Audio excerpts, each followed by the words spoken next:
La parole est à vous. Mesdames, Messieurs, bonjour. Bienvenue à ce quart d'heure d'échange. Mai 2017 à mai 2018, un an que Emmanuel Macron est à l'Élysée. Et pour mener à bien sa politique africaine, le plus jeune président dans l'histoire de la France s'est entouré d'un comité de jeunes entrepreneurs binationaux. Un an après, qu'est-ce qui a changé selon vous dans la politique africaine de la France? Deux numéros pour prendre part au débat, le 20-21 44-48 ou le 20-24 27-87. Valentin Kwasi vous attend au standard, mais avant un tour rapide sur notre page Facebook avec Marcel Kwasi qui dit ceci: Emmanuel Macron est resté dans la même continuité que ses prédécesseurs, la guerre contre le terrorisme au Sahel, l'économie verte, etc.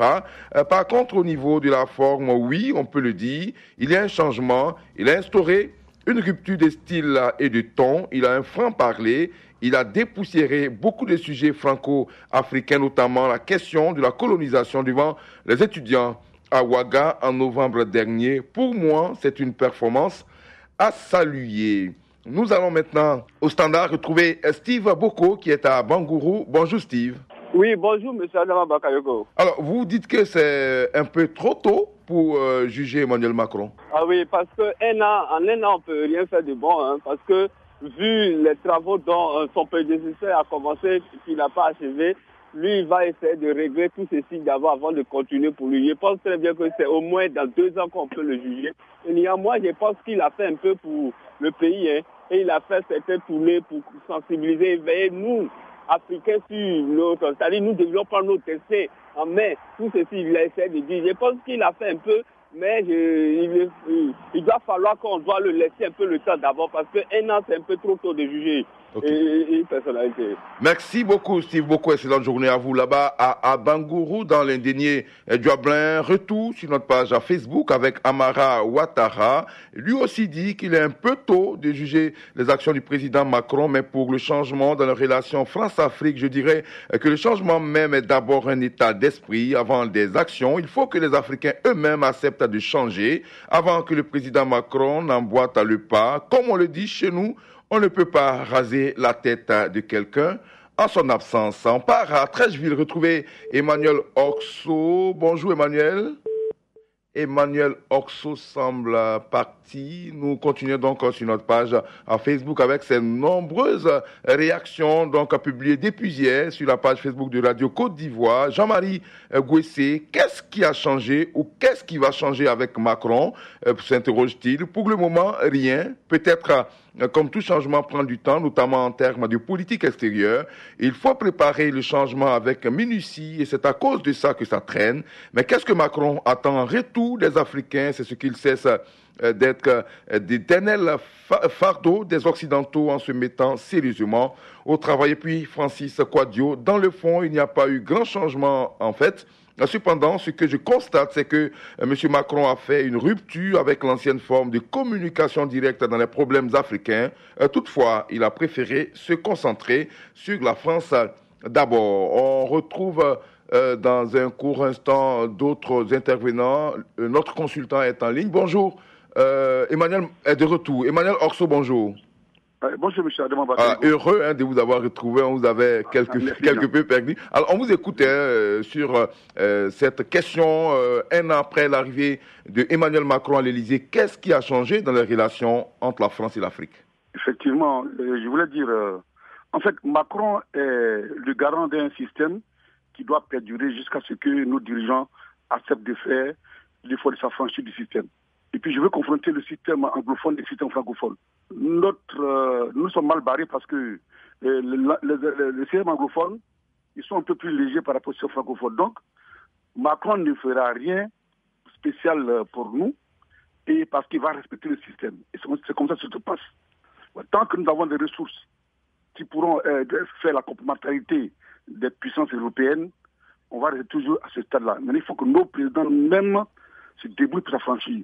Le seul président dont le ministre a essayé de changer les coopérations avec l'Afrique, c'est le président Mitterrand avec son ministre Jean-Pierre Cotte, qui a voulu changer fondamentalement les relations de la France et l'Afrique.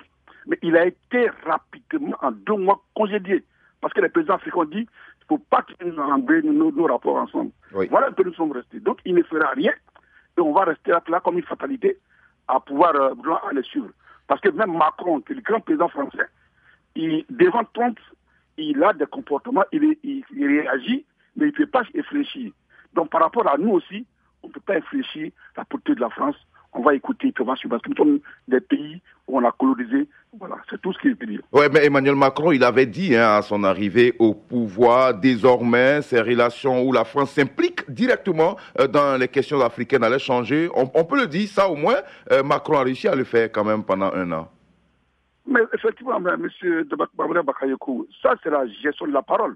Ça c'est le ministère de la parole. Ils le disent. Mais fondamentalement, ce sont les mêmes influences qu'on va subir. Effectivement, il est venu la première fois en Afrique. Pourquoi? Il est venu au Mali. Pourquoi au Mali? Parce qu'ils ont des intérêts sur le terrain. Ils vont où il y a leurs intérêts immédiatement. Voilà, donc il va le dire comme ça théoriquement, mais dans le fond, écoutez, nous n'entendons à rien. Okay. Il faut que nous-mêmes, on prenne nos responsabilités. Merci beaucoup. Merci beaucoup à vous, Jean-Gaston Laoui, notre ami Emmanuel Macron. Maintenant, on part retrouver Jean-Gaston qui lui est à Biétry. C'est pas trop loin de chez vous, Emmanuel Oxo. Alors, Jean-Gaston, bonjour. On vous écoute, Jean-Gaston. Oui, c'est vrai. Moi, je pense qu'on ne peut pas trop parler du changement. Il s'agit bien sûr de la continuité. Quand on sait que depuis quand même Charles de Gaulle, Georges Pompidou, Valéry Giscard d'Estaing, François Mitterrand, que sais-je encore. Mais c'est la continuité. Mais si vous prenez le cas, disons, de Macron, qui a quand même choisi Burkina Faso, c'est comme Mitterrand avait fait ça. Il avait choisi Burkina Faso au temps de Thomas Sankara, dans les années 80-95 ans. Macron n'a fait que continuer la même France-Afrique. Mais ce qui était intéressant, comme il a regroupé quand même avec des étudiants, des élèves, mais c'est ça qui est intéressant. Et il a fait quand même en parler. Maintenant, même si vous parlez de l'État, Nicolas Sarkozy et François Hollande, ils avaient seulement opté pour le Sénégal. Donc, c'est-à-dire celui qui vient, lui, choisir pour lui. Dit-on donc, c'est ça. Mais ce qui quand même a énervé l'Afrique, bon, c'est au niveau de Sarkozy, lorsqu'il avait parlé d'une histoire, je crois, à Dakar. À Dakar, le discours historique de Dakar. C'est la continuité. Et il faut s'en remettre quand même à la volonté de tout ce que les gens disent. Parce que Macron, lui, il a parlé quand même de l'éducation et de l'énergie durable. Il a appris quand même, au niveau de la jeunesse, je pense que c'est quand même intéressant. Okay. Mais il faut nourrir vraiment la France-Afrique qui parle bien sûr de la politique et affairisme entre la France et l'Europe. Oui. Et puis j'allais même dire la France et puis l'Afrique. L'Afrique, ok. Merci beaucoup. Mon frère. Merci Jean-Gaston, excellente journée. Là-bas à Biétry, on reste sur cette même voie pour nous rendre à Boisseau, retrouver Yaro Ano qui est précisément à Souba. Bonjour Yaro. Bonjour Adam Bakayekou. On vous écoute Yaro. Oui. Après 1 an de pouvoir en France, jusque-là, Emmanuel Macron s'est installé dans la continuité. Puisque nous constatons que la lutte contre le djihadisme au nord du Mali, et aussi nous constatons que le palais des chefs d'État à l'Élysée n'a pas encore changé. Peut-être que la seule chose qui a changé, c'est son franc palais aux chefs d'État africains. Mais aujourd'hui, pour qu'il y ait vraiment un changement dans nos relations avec la France, il faut que nos chefs d'État prennent leurs responsabilités, d'être véritablement indépendants. Sinon que rien n'a changé, peut-être c'est son franc palais à nos chefs d'État qui a changé. Oui. Ok, vous estimez qu'il s'installe toujours dans la continuité et que fondamentalement rien n'a changé. C'est son discours peut-être qui a changé. C'est cela, Yaro Ano. Rien n'a changé. Ok. C'est la continuité. Ok. Merci, Yaro Ano. Vous êtes à Souba, à Boisseau. À Boisseau, nous avons un autre fidèle auditeur qui s'appelle, lui, Roger Nyanzou. Il est à Bafia. Bonjour, Roger. Bonjour, Adama. On vous écoute, hein. Moi, je dis que rien ne changera et rien n'a changé. Il s'agit d'un problème d'héritage. Lorsque les candidats sont, comme on appelle ici, à l'élection française, ils mettent dans la campagne en Afrique ici, la France-Afrique, c'est fini. Mais en fait, qu'est-ce qui a fini? Moi, je ne vois absolument rien. Tant que les pays africains ne seront pas libres de leur souveraineté, en commençant par le développement, surtout notre CFA, ce problème va demeurer toujours, la France va demeurer notre tuteur. Et ça bloque le développement de l'Afrique. Moi, je ne vois pas qu'est-ce qui a changé depuis l'arrivée de Macron. Je ne vois vraiment pas ça. Ok. Aucun changement, c'est donc la continuité un an après. Et que pensez-vous de ceux qui disent qu'il est un peu trop tôt aussi pour le juger? Cela fait un an, il a encore 5 ans, 4 ans encore à passer à l'Élysée avant, bien sûr, l'élection prochaine. Est-ce qu'on peut lui accorder du temps? Je pense qu'ils ont raison, il faut qu'on leur donne un peu de temps. Sans ça, fondamentalement, rien ne changera. Ok. Merci beaucoup, Roger Nyanzo. On va retrouver maintenant notre consultant. Mais avant, rapidement, sur notre page Facebook avec Florentin Kouakou. Pas grand changement. Nos problèmes demeurent. Le terrorisme, la pollution de l'espace aérien, les crises politiques, etc. Puis, Macron a fait une rupture totale sans vouloir s'ingérer dans nos conflits. Ezi Roland est déçu. Vraiment, c'est compliqué en Afrique et je ne vois rien de bon. Au Togo, il y a toujours la crise. Au Burkina, la crise continue. Au Gabon, ça ne va pas du tout. Il faut que le président Macron dise la vérité aux dirigeants africains, sinon ça ne va pas. On retrouve maintenant notre consultant, notre confrère, consultant Bledson Mathieu, secrétaire général de rédaction adjoint, chargé justement des questions internationales. Bonjour Bledson. Oui, bonjour Adam Barakou, bonjour chers auditeurs. Alors, on a écouté tous ces auditeurs qui se sont succédés au micro de Radio Côte d'Ivoire. D'abord, quel regard portez-vous sur leurs avis? Et puis, quelle est la véritable politique de Macron? Est-ce que quelque chose a changé en un an? Oui, quel regard je porte sur les différentes interventions? Ben, je constate que les relations entre la France et l'Afrique font toujours l'objet de débats houleux et j'ai un peu l'impression qu'il y a de la sociologie quelque part. C'est-à-dire qu'on parle d'un système que personnellement je ne vois pas. Beaucoup d'intervenants ont dit qu'il faut que nos chefs d'État prennent leurs responsabilités pour que l'Afrique soit indépendante. On a vraiment l'impression que dans le noir, il y a une politique qu'on a du mal à voir. On ne peut pas la nier. C'est clair que quand dans plusieurs États ont des intérêts ensemble, on ne peut pas nier qu'il y a cet élément de la diplomatie.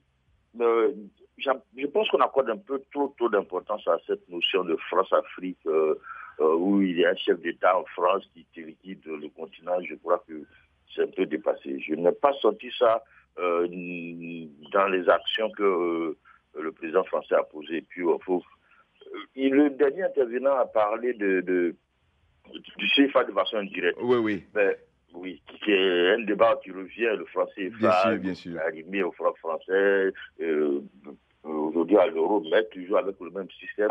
Le président Macron est président. Les pays de la CEDEAO se sont réunis à 3 reprises. La dernière fois, c'était au Togo. Ils ont décidé d'aller à une monnaie unique. Ça signifie la mort du franc CFA. On n'a pas vu la France intervenir, empêcher les gens de prendre la décision. La décision est prise.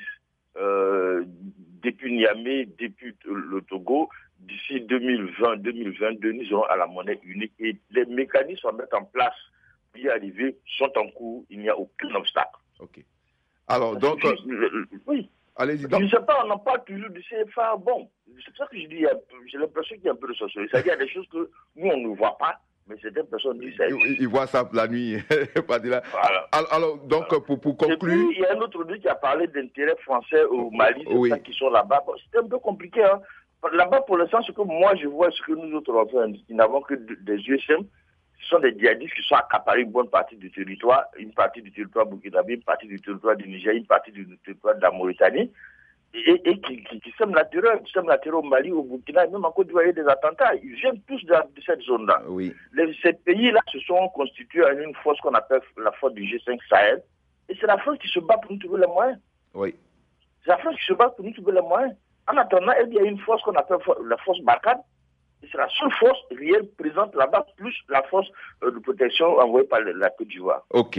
Voilà. En tout cas, merci beaucoup, cher confrère Bledson Mathieu. Merci d'avoir apporté une bonne contribution, je le précise, à cette émission. On vous retrouve avec beaucoup de plaisir lundi prochain dans Appel à une rédaction. Et puis, on va essayer justement d'en débattre à d'autres questions certainement qui figureront dans votre journal. Merci et bonne journée à vous, Bledson.